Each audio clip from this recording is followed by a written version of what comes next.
In the year 2190, the world had become almost perfect.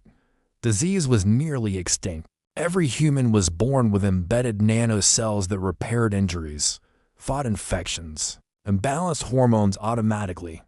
Hospitals were quiet, pharmacies were relics, and yet, people were not well. They lived long lives but felt hollow. Anxiety had no infection to blame. Loneliness spread faster than any virus. In this age of perfect health, something essential had vanished: the art of caring. The healer who refused to retire, Mira Salen, was the last traditional healer in New Geneva. Her small clinic stood between glass towers and neon billboards. Its door painted with a symbol few remembered, a red cross made by hand. Her patients came not for medicine, but for presence. She listened when others calculated. She touched a shoulder when machines merely scanned. She spoke softly, and her words healed places no nanocell could reach. One evening, a young engineer named Leo entered her clinic.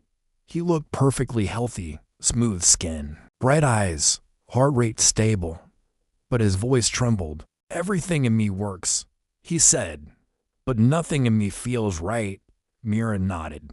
She'd heard this countless times. "Sit," she said, "and tell me what you've forgotten." Leo frowned. "Forgotten?" "Yes," she replied. "Health is memory.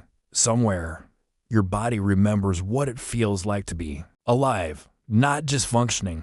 She gave him a task: spend 1 week disconnected. No neural links, no data feeds, no optimization routines. Just live. The week of silence at first. Leo panicked. Without his neural assistant, the world felt slower, messier. He forgot to eat, missed messages, and felt the heavy silence of his own thoughts. But then something began to shift. He started to feel hunger, not as an inconvenience, but as a rhythm. He watched the sunrise and realized he'd never truly seen one before. He spoke with an elderly gardener and shared bread with a neighbor. For the first time in years, his chest ached, not from illness, but from emotion. When he returned to Mira, he said quietly, "I think I remembered. I remembered how it feels to belong." Mira smiled. "Then you are healing?" The return of meaning word spread. People came from across the city, curious about the strange kind of health that didn't come from a machine. They sat in Mira's clinic, learned to breathe, to cry, to connect slowly. Even the scientists began to listen. They discovered that emotional isolation changed cellular activity, that loneliness weakened immunity, that love was biochemistry as much as poetry. A movement began, the Human Restoration Project. Clinics reopened, not to fight disease, but to teach presence. The world, for the first time in centuries, grew quiet enough to hear the sound of hearts, both biological and emotional, beating in unison.